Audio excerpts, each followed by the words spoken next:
السلام علیکم ورحمۃ اللہ وبرکاتہ۔ اللہ کریم کا کروڑ بار شکر ہے اور اس کا فضل ہے کہ اس نے ہماری اس مختصر سی زندگی میں ایک مرتبہ پھر رمضان المبارک کا مقدس اور مطہر مہینہ ہمیں نصیب فرمایا، اور پھر توفیق بھی عطا فرمائی کہ اپنی بساط کے مطابق اپنی مصروفیات میں سے وقت نکال کے ہم اس ماہ مبارک سے کما کو مستفید ہو سکیں۔ بہت سارے لوگ جن کو کام کاج پہ اپنے رزق حلال کی تلاش میں مصروف، روزے کی حالت میں اور پھر اس تھکاوٹ کے باوجود راتوں کو تراویح میں قیام اللیل کرنا، اور پھر اپنی محنت اور خون پسینے کی کمائی میں سے اس بات کا احساس کرنا کہ ہمارے وہ دوست احباب، عزیز و اقارب یا دنیا بھر کے اندر جو مفلوق الحال لوگ ہیں، ہم ان کے دست و بازو بنے، ان کی مشکلات کو ہم شیئر کریں اور ان کی زندگی میں کچھ آسانیاں پیدا کریں۔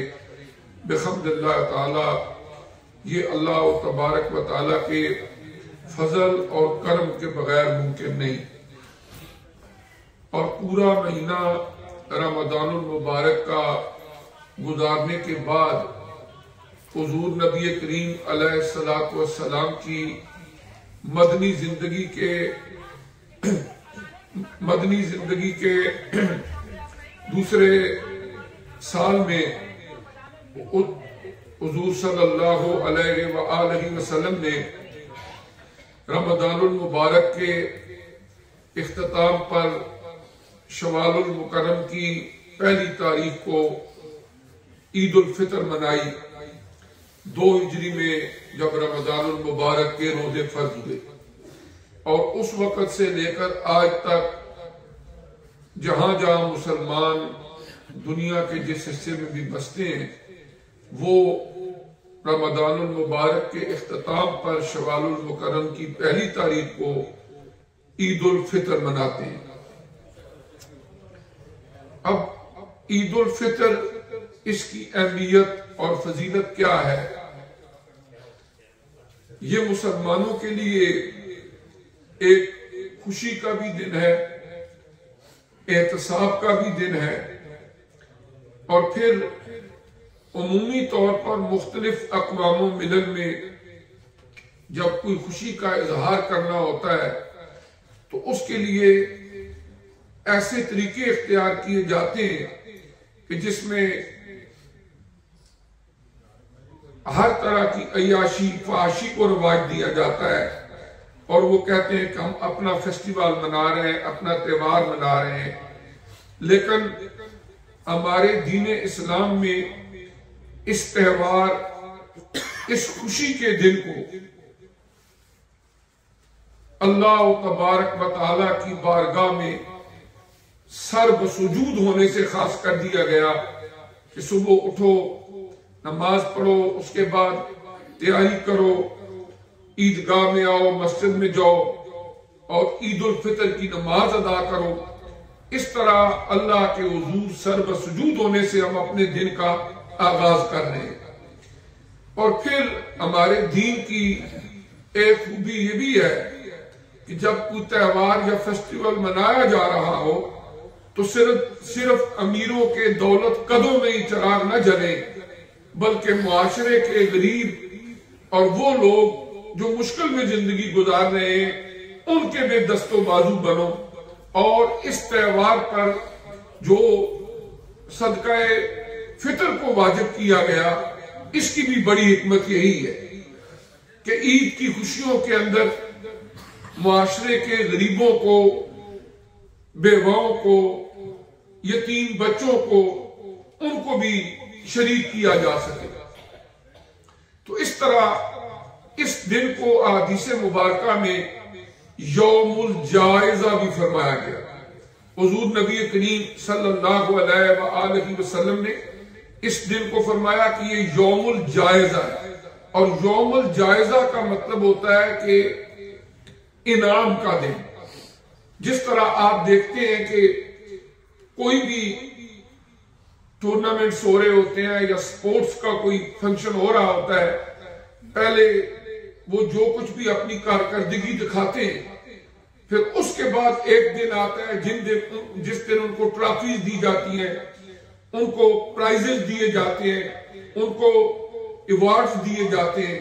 اس دن کو عربی میں کہتے ہیں حاضر یوم الجائزہ، کہ یہ وہ دن ہے جس میں ان محنت کرنے والوں کو، اپنی کارکردگی دکھانے والوں کو انعامات دیے جائیں گے۔ اسی طرح جو عید کا دن ہے، اس کو حضور نبی کریم رؤوف الرحیم صلی اللہ علیہ وآلہ وسلم نے فرمایا کہ یہ یوم الجائزہ ہے۔ پھر اس کے بعد ایک یہ کہ جو صدقۃ الفطر ہے، اس عید کے موقع پر خصوصی طور پر جس کے وجود کا حکم آیا، حضور علیہ الصلوۃ والسلام کا ارشاد مبارک ہے الترغیب والترہیب کی جلد جو سیکنڈ ولیوم کی حدیث نمبر 157، حضور علیہ الصلوۃ والسلام نے ارشاد فرمایا صوم شہر رمضان معلق بین السماء والارض ولا یرفع الا بزکاۃ الفطر۔ حضور علیہ السلام نے فرمایا کہ رمضان المبارک کے اندر جتنی بھی نیکیاں کی، دن کو روزہ رکھا، رات کو تراویح پڑھی، قیام اللیل کیا، قرآن عزیز کی تلاوت کی، غرباء مساکین کے ساتھ مدد کی، یہ جتنی بھی نیکیاں ایک بندہ کرتا رہا، حضور علیہ السلام فرماتے ہیں کہ معلق بین السماء والارض، کہ یہ زمین اور آسمان کے درمیان ہینگ کر دی جائیں گی، لٹکی رہیں گی، اور جب تم صدقہ فطر ادا کرو گے پھر یہ اللہ کی بارگاہ میں مقبول ہو جائے۔ یہاں پر ایک سوال یہ پیدا ہوتا ہے کہ ایک آدمی سخت گرمی کے موسم میں روزے رکھتا ہے، دن کو کام کاج کرتا ہے، اتنی مشقت برداشت کرتا ہے، جو کچھ کماتا ہے اس میں سے غرباء مساکین، معاشرے کے جو گرے پڑے لوگ ہیں، جن کی مالی حالت اچھی نہیں، قسم پرسی میں زندگی گزار رہے ہیں، ان کے ساتھ مدد کرتا ہے، راتوں کو تراویح پڑھتا ہے۔ اب اس قدر نیکیاں کرنے کے باوجود بات تو صرف چھوٹی سی تھی، یعنی یہاں کے حساب سے 5 پاؤنڈ پر ہیڈ کے حساب سے صدقہ فطر کی ایک اسیسمنٹ ہے، باقی جس ملک کے اندر جو لوگ رہتے ہیں وہاں پر جیسے اجناس کی قیمتیں ہوتی ہیں اس کے مطابق ہے۔ اتنی سی بات پر ہماری ساری نیکیاں لٹکی رہیں گی، اس کے اندر حکمت کیا ہے؟ اس کے اندر حکمت یہ ہے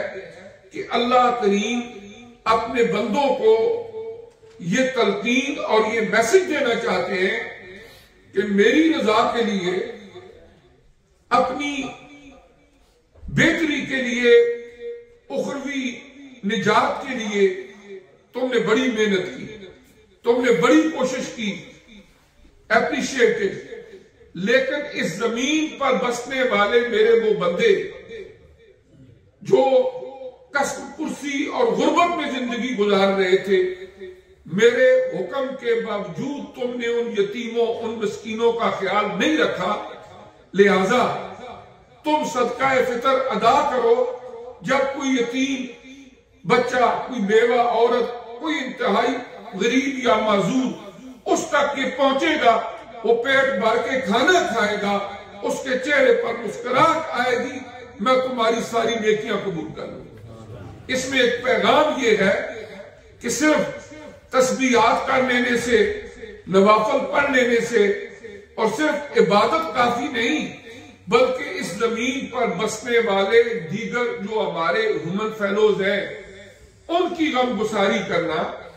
غریب پروری کرنا، ان کے چہروں پہ مسکراہٹ لانا، یہ بھی اللہ کو بڑا محبوب ہے. خدا کے عاشق تو ہیں ہزاروں، بنوں میں پھرتے ہیں مارے مارے، میں اس کا بندہ بنوں گا جس کو خدا کے بندوں سے پیار ہو. یعنی ہمارا دین جو ہے، اس کو اگر آپ پھیلانا چاہیں، زمین و آسمان کی وسعتیں بھی کم ہو جائیں، ایک کمپلیٹ کوڈ آف لائف کے طور پر زندگی کے ہر شعبے میں ہماری رہنمائی ہمیں مہیا کرتا ہے. لیکن اگر اس کو آپ سمیٹنا چاہیں تو صرف 2 لفظوں میں آپ سمیٹ سکتے ہیں کہ حقوق اللہ اور حقوق العباد کی پاسداری کا نام اسلام. یعنی ایک مومن بندہ وہ بہت زیادہ رسپانسیبل ہوتا ہے، اور وہ صرف یک طرفہ نہیں کہ وہ سوچے کہ میں کسی کونے خدرے میں چلا جاؤں تسبیح لے کے اور دنیا کے معاملات سے تعلق ہو جاؤں، رہبانیت اختیار کر لوں. اسلام کی نظروں میں یہ مستحسن عمل نہیں ہے. اسلام ہمیں یہ بتاتا ہے کہ تم معاشرے میں رہو، لوگوں سے ڈیلنگ کرو، تاکہ تمہارے کردار کا، تمہارے اخلاق کا، تمہارے معاملات کا ٹیسٹ ہو. یعنی جب آپ کہیں پر جائیں اور وہاں پر آپ کو ٹیسٹ دینا ہو تو آپ کو میدان عمل میں آ کے اپنی کارکردگی دکھانی ہوتی ہے نا. تو بندہ اپنی کارکردگی دکھانے سے بچ بچا کے کسی علیحدہ پہاڑ کے کسی کونے میں بیٹھ جائے کہ میں تسبیح پڑھوں گا، اللہ کو راضی کروں گا.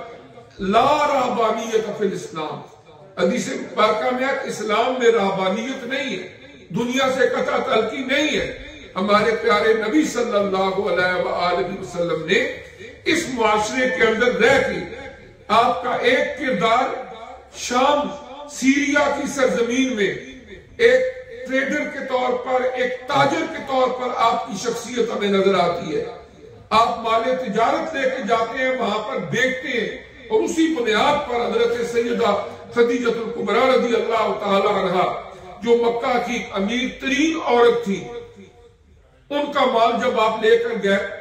انہوں نے حضور علیہ السلام کے کردار سے، دیانتداری سے متاثر ہو کے پیغام نکاح بھیجا، اور پھر حضور نبی کریم علیہ السلام کی ان سے پہلی شادی. اس کے علاوہ حضور علیہ السلام ایک مبلغ کے طور پر آپ کا کردار ہمارے سامنے ہے. ایک باپ کے طور پر آپ کے بیٹے 3 بچپن میں ہی مثال کر گئے، لیکن اللہ نے 4 بیٹیاں عطا فرمائی، ان کی پرورش کی، ان کی تربیت کی، ان کی شادیاں کی، اور ان کے ایک شفیق باپ کے طور پر آپ کا کردار ہمارے سامنے ہے. اور آپ خامند کے طور پر ازواج مطہرات کے ساتھ حسن سلوک کرتے ہوئے ہمیں نظر آتے ہیں. مسجد نبوی کے امام اور خطیب ہیں، اور مدنی زندگی کے آخری 8 سالوں میں 27 غزوات کے اندر آپ کمانڈر ان چیف کے طور پر ہمیں میدان عمل میں نظر آتے ہیں. یعنی ایک بھرپور زندگی گزار کے 63 ایئرز کی ایج میں آپ صلی اللہ علیہ وسلم اس دار فانی کو چھوڑ کے گئے، اور یہ ایک مومن بندے کے لیے رول ماڈل. اور پھر اس کے بعد یہ ہے کہ رمضان المبارک کا پورا مہینہ ہمارے لیے ایک ریفریشر کورس تھا. اب یہ جو دن ہے، یہ دن ہمارے لیے اکاؤنٹیبلٹی کا بھی ہے، احتساب کا بھی ہے کہ ہم نے کیا کھویا کیا پایا. اللہ نے تو اپنی رحمتوں کی انتہا کر دی، اپنی مغفرت، آگ سے آزادی، اور ایک خاص کیفیت ہوتی ہے رمضان میں ہر صاحب ایمان بندہ جس کو فیل کرتا ہے. یعنی ایک رجحان نیکی کی طرف بڑھ جاتا ہے، آدمی کے وجود کے اوپر ایک ایسے اثرات مترتب ہوتے ہیں، ایمان کی چاشنی اور نظر جنہیں نصیب ہوتی ہے وہ خود محسوس کرتے ہیں کہ میں بندہ ڈیفرنٹ ہوں. یعنی رمضان سے ایک دن پہلے بندہ ڈیفرنٹ ہوتا ہے. جو ہی رمضان کا مہینہ آتا ہے، اگر اس کا ایمان دل میں ہے تو اس کا ایک ٹیسٹ اور پہچان یہ بھی ہے کہ اس کی حالت تبدیل ہو جاتی ہے، نیکی کی طرف رغبت بڑھ جاتی ہے، گناہ سے نفرت ہونی شروع ہو جاتی ہے. اور پھر اس کے بعد کیا ہے، اللہ تعالیٰ نے یہ ایک مہینہ ہمیں عطا فرمایا کہ جس کے اندر سابقہ زندگی میں پتہ نہیں انسان سے کیا کیا کوتاہیاں، غفلتیں، گناہ سرزاد ہوتے ہیں، کہ میرے یہ بندے اس موقع کو غنیمت جانے، اپنے سابقہ گناہوں کی معافی کا کوئی سامان کر لیں۔ اللہ نے بڑے ناز و نخرے سے ہمیں پیدا کیا ہے۔ فرشتوں نے کہا تھا نا کہ خون خرابہ کریں گے، یہ فساد پھیلائیں گے۔ اللہ پاک نے کیا فرمایا تھا کہ اے میرے فرشتوں، جو میں جانتا ہوں تم نہیں جانتے۔ اور پھر شیطان نے وجود آدم خاکی علیہ السلام کے سامنے جب سجدہ تعظیمی کرنے سے انکار کیا، اللہ نے اس کو اپنی بارگاہ قدس سے نکال دیا۔ فَخْرُجْ مِنْهَا فَإِنَّكَ رَجِيمٌ، نکل جا میری بارگاہ سے، تو آدم کی عظمت کا انکاری ہے، میرے حکم کا نافرمان ہے۔ اس کو بھی وہاں سے نکال دیا۔ پھر جب اس نے کہا نہیں میں تو بڑا ہوں، کیوں؟ خلقتنی من نار وخلقتہ من طین، میں آگ سے بنا ہوا ہوں، یہ مٹی سے بنا ہے، میں افضل ہوں۔ اور سورہ بنی اسرائیل میں فرمایا وَلَقَدْ كَرَّمْنَا بَنِي آدم، آگ میں مٹی میں عظمت نہیں ہے، عظمت وہاں ہے جن کو ہم دیں، اور بنی آدم کو عزتیں عطا کرنے والے ہم ہیں۔ اور یہ وہی انسان ہے کہ جس کے وجود کے اندر روح پھونکنے کے لیے اللہ نے کسی فرشتے کی طرف نسبت نہیں کی۔ قرآن گواہ ہے، فرمایا جب وجود آدم خاکی بن گیا وَنَفَخْتُ فِيهِ مِن رُوحِي، تو میں نے اس میں روح پھونکی۔ اللہ نے بڑے ناز و نخرے سے وجود آدم خاکی علیہ السلام کو بنایا۔ اب کیا ہے، جو اتنی محبت سے بنائے، کیا وہ چاہے گا کہ جہنم کی آگ کا یہ وجود ایندھن بنے؟ اللہ نہیں چاہتے، اللہ کی رضا اس میں نہیں۔ لیکن اگر کوئی بندہ خود ہی اپنے آپ کو جہنم کی ایندھن بنانا چاہے، اللہ نے کوئی کمی نہیں چھوڑی۔ دیکھیں نا، آدم علیہ السلام زمین پر آئے، انہی کو نبی بھی بنا دیا، وہاں سے ہی نبوت کا سلسلہ شروع ہوا۔ انسانوں کو مقصد تخلیق سے آگاہ کرنے کے لیے گائیڈنس کا سلسلہ شروع ہوا۔ پھر اس کے بعد وقتاً فوقتاً اللہ تعالیٰ کے نبی آتے رہے، رسول آتے رہے، پھر اللہ نے ڈیوائن سکرپٹس بھیجے، کتابیں نازل فرمائیں، صحیفے نازل فرمائے، اور لوگوں کو کوئی بندہ اس زمین پر ایسا نہیں کہ جو یہ کہے کہ مجھے کوئی بتانے والا نہیں ہے۔ قرآن فرماتا ہے وَلِكُلِّ قَوْمٍ هَادٍ، ہر قوم کے لیے ہم نے کوئی عادی بھیجا، کوئی راہبر بھیجا۔ اور اس طرح اللہ تبارک و تعالی نے اپنی طرف سے اتمام حجت مکمل کی۔ لیکن اس کے باوجود اگر کوئی بندہ شیطان اور ابلیس کا